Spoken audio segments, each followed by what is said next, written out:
इस निबंध के लेखक हैं हजारी प्रसाद द्विवेदी। ठीक है फ्रेंड्स, नाखून क्यों बढ़ते हैं एक निबंध है और इसके जो लेखक है वो है डॉक्टर हजारी प्रसाद द्विवेदी। ठीक है फ्रेंड्स, इस टॉपिक के अंदर हम इसकी प्रस्तावना, हजारी प्रसाद द्विवेदी का जीवन परिचय और निबंध का वाचन पढ़ेंगे। ठीक है फ्रेंड्स, तो वीडियो शुरू करने से पहले आपसे एक छोटी सी रिक्वेस्ट कि आपने अभी तक चैनल को सब्सक्राइब नहीं किया है तो प्लीज़ चैनल को सब्सक्राइब कर लीजिए। आपके एक लाइक, एक शेयर और एक सब्सक्राइब से हमें बहुत मोटिवेशन मिलता है कि हम आपके लिए ऐसे ही यूज़फुल इंटरेस्टिंग वीडियोस लाते रहें। तो फ्रेंड्स शुरू करते हैं नाखून क्यों बढ़ते हैं की प्रस्तावना। ठीक है फ्रेंड्स, नाखून क्यों बढ़ते हैं निबंध की प्रस्तावना। यह ऐच्छिक विषय के गद्य साहित्य विभाग 2 प्रश्न पत्र 11वीं इकाई है। इसमें हम गद्य साहित्य की प्रमुख विधा निबंध के बारे में अध्ययन करेंगे। संस्कृत साहित्य में गद्य कविता को परखने वाली खराद कहा गया है। गद्य कविता निक्षा वदंती अर्थात गद्य कविता की कसौटी है। गद्य की कसौटी पर परख कर ही कविता के सौंदर्य की जानकारी आलोचकों के द्वारा हमें प्रदान की जाती है। इस कथन से यह स्पष्ट हो जाता है कि पद्य या कविता और गद्य के स्वरूपों में पर्याप्त अंतर है। कविता कवि मन से अनायास ही प्रकट होने वाली अनुभूतियाँ होती हैं, उसमें भावों को प्रकाशित किया जाता है। इसके विपरीत निबंध में विचारों को अभिव्यक्त किया जाता है। किसी भी विषय पर लेखक के जो विचार होते हैं उन्हें वह निबंध में सिलसिलेवार व्यक्त करता है। निबंध के विचार बौद्धिक तर्कों से भरे होते हैं। फ्रेंड्स, नाखून क्यों बढ़ते हैं बहुत ही बढ़िया टॉपिक है, बहुत मनोवैज्ञानिक टॉपिक है। उनमें उठाए जाने वाले एक एक बिंदु के बारे में अनेक कोणों से विचार किया जाता है। हिंदी साहित्य में निबंध का इतिहास बहुत पुराना नहीं है। इसकी शुरुआत 19वीं सदी के उत्तरार्ध से मानी जाती है। बहुत इम्पोर्टेंट है फ्रेंड्स, निबंध की जो शुरुआत है वो 19वीं सदी के उत्तरार्ध में से मानी जाती है। तब भारतेंदु हरिश्चंद्र के प्रयासों से हिंदी के खड़ी बोली में गद्य लेखन की परंपरा शुरू हुई। उसी समय पाश्चात्य साहित्य के ऐसे, ठीक है, ऐसे यानी जो निबंध के अनुकरण पर हिंदी में निबंध साहित्य लिखा जाने लगा। इस समय हिंदी में अनेक पत्र पत्रिकाओं का प्रकाशन भी शुरू हुआ। इनकी ज़रूरतों को पूरा करने के लिए हिंदी निबंध का बड़ी तेजी से विकास हुआ। भारतेंदु युग के उपरांत द्विवेदी युग में महावीर प्रसाद द्विवेदी के संपादन में प्रकाशित होने वाली सरस्वती पत्रिका के कारण तो हिंदी निबंध साहित्य का बड़ी तेजी से विकास हुआ। आचार्य रामचंद्र शुक्ल के युग तक आते आते हिंदी निबंध साहित्य पूरी तरह प्रौढ़ता को प्राप्त हुआ। निबंध के कई रूपों में ललित निबंध को हजारी प्रसाद द्विवेदी जी ने ऊंचाइयां प्रदान की। प्रस्तुत निबंध ऐसा ही एक विचारोत्तेजक निबंध है जिसमें नाखून बढ़ने के बहाने मनुष्य की पार्श्विक प्रवृत्ति का विश्लेषण किया गया है। ठीक है फ्रेंड्स, तो जो ये नाखून क्यों बढ़ते हैं निबंध है, इसके अंदर हम विचार करने के लिए मजबूर हो जाते हैं कि ऐसा भी सवाल हो सकता है या ये तो हमने सोचा ही नहीं। ठीक है फ्रेंड्स, इस निबंध के अंदर हम अपने अंदर बार बार ये अनुभव करेंगे कि ये तो हमने सोचा ही नहीं। ठीक फ्रेंड्स, ऐसी बातें भी इस निबंध के अंदर आने वाली हैं। तो फ्रेंड्स, अब हम थोड़ा सा हजारी प्रसाद द्विवेदी जी का जीवन परिचय पढ़ेंगे। तो हिंदी निबंध के विकास में आचार्य रामचंद्र शुक्ल के उपरांत आचार्य हजारी प्रसाद द्विवेदी का योगदान सर्वाधिक महत्वपूर्ण है। आपने हिंदी निबंध परंपरा को समृद्ध ही नहीं किया अपितु उसे नई दिशा भी दी है। आपने अनेक शुद्ध वैचारिक निबंध लिखे हैं, लेकिन आपको ललित निबंधों के कारण अधिक याद किया जाता है। आप हिंदी ललित निबंध के प्रवर्तक माने जाते हैं। इनकी निबंध शैली में विचार तत्व पूरी तरह से शुष्क और नीरस होकर नहीं रह गया, बल्कि उसमें कविता का सा आनंद आता है। आचार्य हजारी प्रसाद द्विवेदी आधुनिक हिंदी साहित्य के शीर्षस्थ साहित्यकार हैं। वे उच्च कोटि के निबंधकार, उपन्यासकार, आलोचक, चिंतक एवं शोधकर्ता हैं। साहित्य के सभी क्षेत्रों में आपने अपनी प्रतिभा का परिचय दिया है। उनका व्यक्तित्व गरिमामय था। आप अपने उदार तथा व्यापक दृष्टिकोण के कारण साधारण से विषय को भी असाधारण तरीके से प्रस्तुत करने में समर्थ रहते थे। आपका जन्म 1907 ईस्वी में उत्तर प्रदेश के बलिया जिले के दुबे का छपरा नामक गांव में प्रतिष्ठित सरयू पारी ब्राह्मण कुल में हुआ। बहुत इंपॉर्टेंट बात है फ्रेंड्स, इसको हम याद रखेंगे, इसको हमको याद रखना है। ठीक है फ्रेंड्स, तो इसको मैंने हाईलाइट किया है। आचार्य हजारी प्रसाद द्विवेदी जी का जन्म 1907 में उत्तर प्रदेश के बलिया जिले के दुबे का छपरा नामक गांव के प्रतिष्ठित सयूपारी ब्राह्मण कुल में हुआ था। अपनी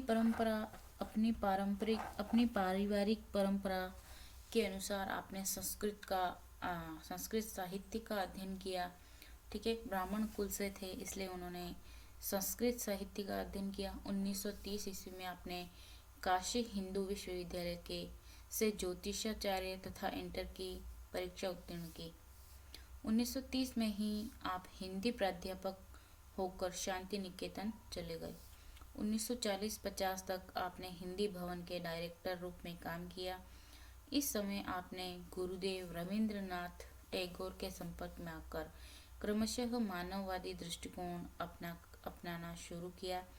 यहाँ तक पर रहकर आपको अध्ययन चिंतन का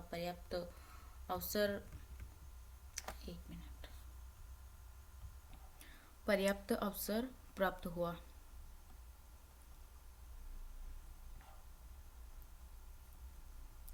उन्नीस 1950 ईस्वी में आप हिंदी विभाग के अध्यक्ष एवं प्रोफेसर बनकर काशी हिंदू विश्वविद्यालय में चले गए।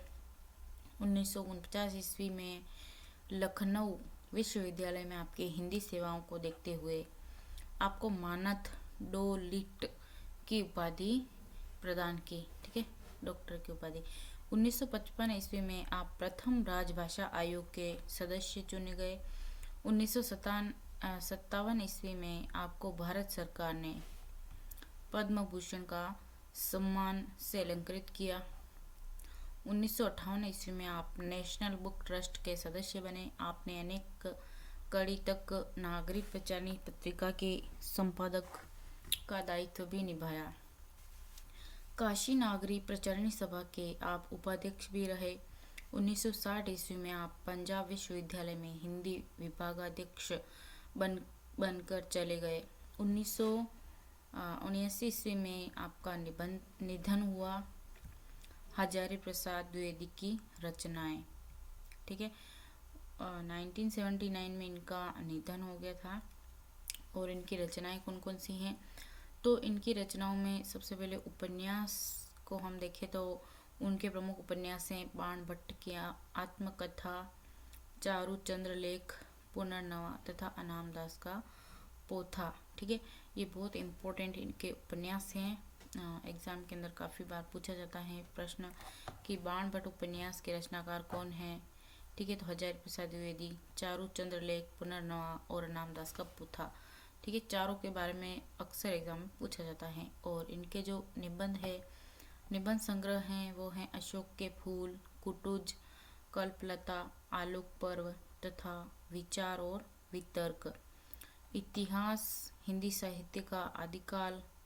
ठीक है फ्रेंड्स, इन्होंने जो प्रमुख पुस्तकें लिखी हैं या ग्रंथ लिखे हैं वो हैं हिंदी साहित्य का आदिकाल, हिंदी साहित्य उद्भव और विकास, हिंदी साहित्य की भूमिका और आलोचना के अंदर कबीर, नाथ संप्रदाय, सूर साहित्य, मध्ययुगीन धर्म, साधव, प्राचीन भारत में कलात्मक विनोद तथा कालिदास की लालित्य योजना। ठीक फ्रेंड्स, ये तो था थोड़ा सा इनका परिचय। और अब हम पढ़ेंगे, ठीक है, नाखून क्यों बढ़ते हैं निबंध का वाचन। ठीक है फ्रेंड्स, निबंध का वाचन हम करने जा रहे हैं। तो बच्चे कभी कभी चक्कर में डाल देने वाले प्रश्न कर बैठते हैं। अल्पज्ञ पिता बड़ा दयनीय जीव होता है। मेरी छोटी लड़की ने जब उस दिन पूछ लिया कि आदमी के नाखून क्यों बढ़ते हैं, तो मैं कुछ समझ या सोच नहीं सका। हर तीसरे दिन नाखून बढ़ जाते हैं। कुछ बच्चे कुछ दिन अगर उन्हें बढ़ने दें तो माँ बाप अक्सर उन्हें डांटा करते हैं, पर कोई नहीं जानता कि यह अभागे नाखून क्यों इस प्रकार बढ़ा करते हैं। काट दीजिए, वह चुपचाप दंड स्वीकार कर लेंगे, पर निर्लज्ज अपराधी की भांति फिर छूटते ही सेंध पर हाजिर। आखिर यह इतने बेहया क्यों हैं? कुछ लाख ही वर्षों की बात है, जब मनुष्य जंगली था, बनमानुष जैसा। उसे नाखून की जरूरत थी। उसकी जीवन रक्षा के लिए नाखून बहुत जरूरी थे। असल में वही उसके अस्त्र थे। दांत भी थे, पर नाखून के बाद ही उनका स्थान था। उन दिनों से जूझना पड़ता था, प्रतिद्वंदियों को पछाड़ना पड़ता था। नाखून उसके लिए आवश्यक अंग था। फिर धीरे धीरे वह अपने अंग से बाहर की वस्तुओं का सहारा लेने लगा।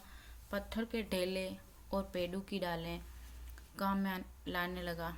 रामचंद्र जी की वानरी सेना के पास ऐसे ही अस्त्र थे। उसने हड्डियों के भी हथियार बनाए। इन हड्डी के हथियारों में सबसे मजबूत और सबसे ऐतिहासिक था देवताओं के राजा का वज्र, जो दधीची मुनि की हड्डियों से बना था। मनुष्य और आगे बढ़ा। उसने धातु के हथियार बनाए। जिनके पास लोहे के शस्त्र और अस्त्र थे, वे विजयी हुए। देवताओं के राजा तक को मनुष्य के राजा से इसलिए सहायता लेनी पड़ती थी कि मनुष्यों के राजा के पास लोहे के अस्त्र थे। असुरों के पास अनेक विद्याएं थी, पर लोहे के अस्त्र नहीं थे। शायद घोड़े भी नहीं थे। आर्यों के पास यह दोनों चीजें थी। आर्य विजयी हुए। फिर इतिहास अपनी गति से बढ़ता गया। नाग हारे, सुवर्ण हारे, अय हारे, गंधर्व भी हारे, असुर हारे, राक्षस हारे। लोहे के अस्त्रों ने बाजी मार ली। इतिहास आगे बढ़ा। पलीते वाली बच्चों ने, कारतूसों ने, तोपों ने, बमों ने, बम वर्षक वायुयानों ने इतिहास को जिस कीचड़ भरे घाट तक घसीटा है, यह सबको मालूम है। नखदर मनुष्य अब एटम बम पर भरोसा करके आगे की ओर चल पड़ा है, पर उसके नाखून अब भी बढ़ रहे हैं। अब भी प्रकृति मनुष्य को उसके भीतर वाले अस्त्र से वंचित नहीं कर रही है। अब भी वह याद दिला देती हैं कि तुम्हारे नाखून को भुलाया नहीं जा सकता। तुम वही लाख वर्ष पहले के नख दंतावलंबी जीव हो, पशु के साथ एक ही सतह पर विचरने वाले और चरने वाले। ततः किम, मैं हैरान होकर सोचता हूँ कि मनुष्य आज अपने बच्चों को नाखून काटने के लिए डांटता है। किसी दिन कुछ थोड़े लाख वर्ष पूर्व वे अपने बच्चों को नाखून नष्ट करने पर डांटता रहा होगा। कितनी अमेजिंग बात है ना। लेकिन प्रकृति है कि वह अब भी नाखून को जिलाए जा रही है, और मनुष्य है कि वह अब भी उसे काटे जा रहा है। वे कमबख्त रोज बैठते हैं, क्योंकि वह अंधे हैं, नहीं जानते हैं कि मनुष्य को इससे कोटि कोटि गुना शक्तिशाली अस्त्र मिल चुका है। मुझे ऐसा लगता है कि मनुष्य अब नाखून को नहीं चाहता। उसके भीतर बर्बर युग का कोई अवशेष रह जाए, यह उसे असह्य है। लेकिन यह कैसे कहूँ, नाखून काटने से क्या होता है? मनुष्य की बर्बरता घटी कहीं है? वह तो बढ़ती जा रही है। मनुष्य के इतिहास में हिरोशिमा का हत्याकांड बार बार थोड़े ही हुआ है। यह तो उसका नवीनतम रूप है। जब मैं मनुष्य के नाखून की ओर देखता हूँ तो कभी कभी निराश हो जाता हूँ। यह उसके भयंकर पाशवी वृत्ति के जीवंत प्रतीक हैं। मनुष्य की पशुता को जितनी बार भी काट दो, वह मरना नहीं जानती। कुछ हजार साल पहले मनुष्य ने नाखून को सुकुमार विनोदों के लिए उपयोग में लाना शुरू किया था। वात्स्यायन के काम सूत्र से पता चलता है कि आज से 2000 वर्ष पहले का भारतवासी नाखूनों को जमकर संवारता था। उनके काटने की कला काफी मनोरंजक बताई गई है। त्रिकोण, वर्तुलाकार, चंदाकार, दंतुल आदि विविध आकृतियों के नाखून उन दिनों विलासी नागरिकों के ना जाने किस काम आया करते थे। उनको सिकथक और अलग तक से यंत्र पूर्वक रगड़ कर लाल और चिकना बनाया जाता था। गौड़ देश के लोग उन दिनों बड़े बड़े नखों को पसंद करते थे। और दाक्षिणात्य लोग छोटे नखों को अपनी अपनी रुचि हैं, देश की भी और काल की भी, लेकिन समस्त अधोगामिनी वृत्तियों को और नीचे खींचने वाली वस्तुओं को भारतवर्ष ने मनुष्योचित बनाया है। यह बात चाहूँ भी तो भूल नहीं सकता। मानव शरीर का अध्ययन करने वाले प्राणी विज्ञानियों का निश्चित मत है कि मानव चित्त की भांति मानव शरीर में भी बहुत सी अभ्यास जन्य सहज प्रवृत्तियां रह गई हैं, दीर्घ काल तक उनकी आवश्यकता रही है। अतएव शरीर अतएव शरीर ने अपने भीतर एक ऐसा गुण पैदा कर लिया है कि वह वृत्तियां अनायास ही और शरीर के अनजान में भी अपने आप काम करते हैं। नाखून का बढ़ना उनमें से एक, केस का बढ़ना दूसरा है, दांत का दोबारा उठना तीसरा है, पलकों का गिरना चौथा है। और असल में सहजात वृत्तियां अनजान की स्मृतियों को ही कहते हैं। हमारी भाषा में भी इसके उदाहरण मिलते हैं। अगर आदमी अपने शरीर की, मन की और वाक की अनायास घटने वाली वृत्तियों के विषय में विचार करें तो उसे अपनी वास्तविक प्रवृत्ति पहचानने में बहुत सहायता मिले। पर कौन सोचता है? सोचना तो क्या, उसे इतना भी पता नहीं चलता कि उसके भीतर नख बढ़ा लेने की जो सहजात वृत्ति है वह उसके पशुत्व का प्रमाण है। उन्हें काटने की जो प्रवृत्ति है वह उसकी मनुष्यता की निशानी है। और यद्यपि पशुत्व के चिन्ह उनके भीतर रह गए हैं, पर वह पशुत्व को छोड़ चुका है। पशु बनकर वह आगे नहीं बढ़ सकता, उसे कोई और रास्ता खोजना चाहिए। अस्त्र बढ़ाने की प्रवृत्ति मनुष्यता की विरोधिनी है। मेरा मन पूछता है, किस ओर? मनुष्य किस ओर बढ़ रहा है? पशुता की ओर या मनुष्यता की ओर? अस्त्र बढ़ाने की ओर या अस्त्र काटने की ओर? मेरी निबोध बालिका ने मानो मनुष्य जाति से ही प्रश्न किया है। जानते हो नाखून क्यों बढ़ते हैं? यह हमारी पशुता के अवशेष हैं। मैं भी पूछता हूँ, जानते हो यह अस्त्र शस्त्र क्यों बढ़ रहे हैं? यह हमारी पशुता की निशानी है। भारतीय भाषाओं में प्रायः ही अंग्रेजी के इंडिपेंडेंस शब्द का समानार्थक शब्द नहीं व्यवहार होता। 15 अगस्त को जब अंग्रेजी भाषा के पत्र इंडिपेंडेंस की घोषणा कर रहे थे, देशी भाषा के पत्र स्वाधीनता दिवस की चर्चा कर रहे थे। इंडिपेंडेंस का अर्थ है अधीनता या किसी भी अधीनता का अभाव, पर स्वाधीनता शब्द का अर्थ है अपने ही अधीन रहना। अंग्रेजी में कहना हो तो सेल्फ डिफेंस कह सकते हैं। मैं कभी कभी सोचता हूँ, इतने दिनों तक अंग्रेजी की अनुमति के करने के बाद भी भारतवर्ष इंडिपेंडेंस को अधीनता क्यों नहीं कह सका?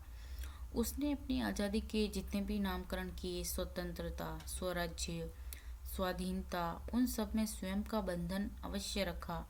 यह क्या सहयोग की बात है? यह हमारी समूची परंपरा ही अनजाने में हमारी भाषा के द्वारा प्रकट होती रही है। मुझे प्राणी विज्ञान की बात फिर याद आती है। सहजात वृत्ति अनजाने स्मृतियों का ही नाम है। स्वराज्य होने के बाद स्वभावतः ही हमारे नेता और विचारशील नागरिक सोचने लगे हैं कि इस देश को सच्चे अर्थ में सुखी कैसे बनाया जाए।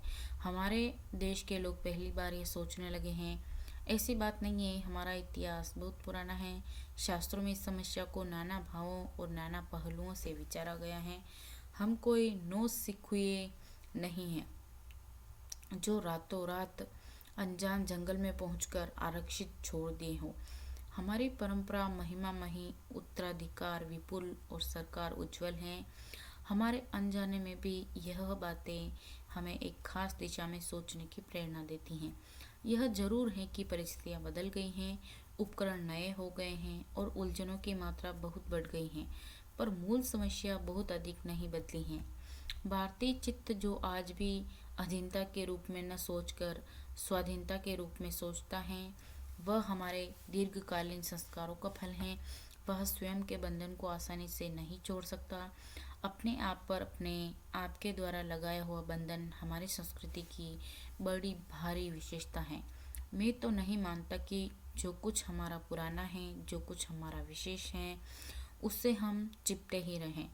पुराने का मोह सब समय वांछनीय ही नहीं होता। मरे बच्चे को गोद में दबाए रहने वाली बंदरिया मनुष्य का आदर्श नहीं बन सकती। परंतु मैं ऐसा भी नहीं सोच सकता कि हम नई अनुसंधित्सा के नशे में चूर होकर अपना सर्वस्व खो दें। कालिदास ने कहा था कि सब पुराने अच्छे नहीं होते, सब नए खराब नहीं होते। भले लोग दोनों की जांच कर लेते हैं, जो हितकर होता है उसे ग्रहण करते हैं, और मूढ़ लोग दूसरों के इशारे पर भटकते रहते हैं। सो हमें परीक्षा करके हित कर बात सोच लेनी होगी, और अगर हमारे पूर्व संचित भंडार में हित कर वस्तु निकल आवे तो इससे बढ़कर और क्या हो सकता है। जातियां इस देश में अनेक आई हैं, लड़ती झगड़ती भी रही हैं, फिर प्रेम पूर्वक बस भी गई हैं। सभ्यता की नाना सीढ़ियों पर खड़ी और नाना प्रमुख करके चलने वाली इन जातियों के लिए एक सामान्य धर्म खोज निकालना कोई सहज बात नहीं थी। भारतवर्ष के ऋषियों ने अनेक प्रकार से इस समस्या को सुलझाने की कोशिश की थी, पर एक बात उन्होंने की थी, समस्त वर्णों और समस्त जातियों का एक सामान्य आदर्श भी है। वह वैसे ही अपने ही बंधनों से अपने को बांधना। मनुष्य पशु से किस बात से भिन्न है? आहार, निद्रा आदि पशु सुलभ स्वभाव उसके ठीक वैसे ही हैं जैसे अन्य प्राणियों के, लेकिन वह फिर भी पशु से भिन्न है। उसमें संयम है, दूसरे के सुख दुख के प्रति संवेदना है, श्रद्धा है, तप है, त्याग है। यह मनुष्य के स्वयं के उद्वित बंधन है। इसलिए मनुष्य झगड़े टंटे का अपना आदर्श नहीं मानता, गुस्से में आकर चढ़ दौड़ने वाले अविवेकी को बुरा समझता है और वचन, मन और शरीर से किए गए असत्य आचरण को गलत आचरण मानता है। यह किसी भी जाति या वर्ण या समुदाय का धर्म नहीं है, यह मनुष्य मात्र का धर्म है। महाभारत में इसलिए निर्वैर भाव, सत्य और अक्रोध सब वर्णों का सामान्य धर्म कहा है। अन्यत्र इसमें निरंतर दानशीलता को भी गिनाया गया है। गौतम ने ठीक ही कहा था कि मनुष्य की मनुष्यता यही है कि वह सबके सुख दुख को सहानुभूति के साथ देखता है। यह आत्मनिर्मित बंधन ही मनुष्य को बनाता है। अहिंसा, सत्य और अक्रोध मूलक धर्म का मूल उत्स यही है। मुझे आश्चर्य होता है कि अनजान में भी हमारी भाषा में यह भाव कैसे रह गया है, लेकिन मुझे नाखून बढ़ने पर आश्चर्य हुआ। अज्ञान सर्वत्र आदमी को पछाड़ता है और आदमी की सदा उससे लोहा लेने को कमर कसे है। मनुष्य को सुख कैसे मिलेगा? बड़े बड़े नेता कहते हैं वस्तुओं की कमी है और मशीन बैठाओ और उत्पादन बढ़ाओ और धन की वृद्धि करो और बाह्य उपकरणों की ताकत बढ़ाओ।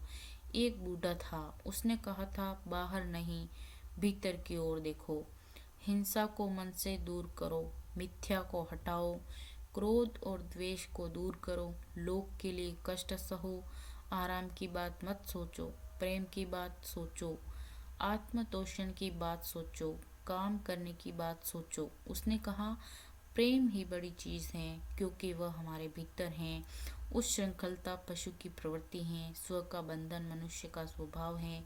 बूढ़े की बात अच्छी लगी या नहीं पता नहीं, उसे गोली मार दी गई।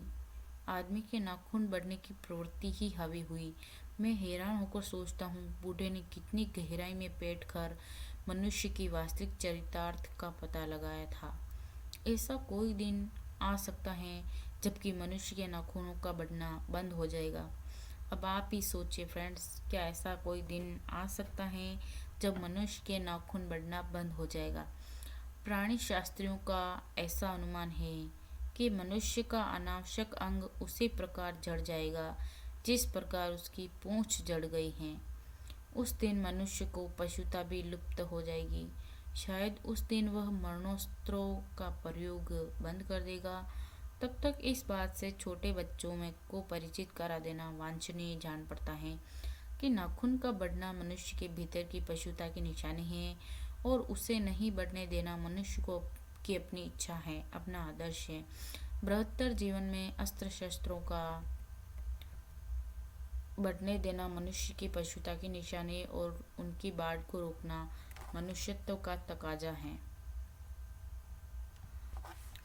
मनुष्य में जो घृणा है, जो अनायास बिना सिखाए आ जाते हैं, वह पशुत्व का द्योतक है। और अपने को संयत रखना, दूसरे के मनोभावों का आदर करना मनुष्य का स्वधर्म है। बच्चे यह अच्छा जाने तो हो कि अभ्यास और तप से प्राप्त वस्तुएं मनुष्य की महिमा को सूचित करती हैं। सफलता और चरितार्थता में अंतर है। मनुष्य मरणास्त्रों के संचयन से, बाह्य उपकरणों के बाहुल्य से उस वस्तु को पा भी सकता है जिसे उसने बड़े आडंबर के साथ सफलता नाम दे रखा है। परंतु मनुष्य की चरितार्थता प्रेम में है, मैत्री में है, त्याग में है, अपने को सबके मंगल के लिए निशेष भाव से दे देने में है। नाखूनों का बढ़ना मनुष्य की उस अंध सहजात वृत्ति का परिणाम है जो उसके जीवन में सफलता ले आना चाहती है। उसको काट देना उसे स्वनिर्धारित आत्मबंधन का फल है जो उसे चरितार्थता की ओर ले जाती है। कम वक्त नाखून बढ़ते हैं तो बढ़े, मनुष्य उन्हें बढ़ने नहीं देगा। ठीक है फ्रेंड्स, तो ये थोड़े कठिन शब्द हैं। अल्पज्ञ यानी कम जानने वाला, बेहया यानी बेशर्म, असुर यानी राक्षस, देवताओं का राजा इंद्र, किम तत् यानी तो इससे क्या, अवशेष यानी निशानी, वर्तुलाकार यानी गोलाकार, चंद्राकार यानी चंद्रमा के से आकार वाला, दंतुल यानी बड़े दांत, अनुवर्तिका यानी अनुकरण, अदु अनुसंधित्सा यानी खोज, पूर्व संचित या पहले से इकट्ठा किया हुआ, उपधावित यानी उत्पन्न, निर्वैर भाव यानी शत्रुता रहित भाव, चरितार्थता यानी जिससे प्रयोजन हो, निशेष या संपूर्ण जातियाँ। ठीक है फ्रेंड्स, ये कुछ जो है वो कठिन शब्दार्थ है। और फ्रेंड्स, अपना जो नाखून क्यों बढ़ते हैं निबंध का वाचन यहीं समाप्त होता है। और फ्रेंड्स, आपको ये टॉपिक समझ में आया हो, अच्छा लगा हो तो प्लीज़ वीडियो को लाइक ज़रूर कीजिए और चैनल को सब्सक्राइब करना तो बिल्कुल ना भूलें। और आपका कोई दोस्त भी जिसके सिलेबस में ये टॉपिक हो तो उनको भी ये वीडियो ज़रूर शेयर कीजिए। धन्यवाद।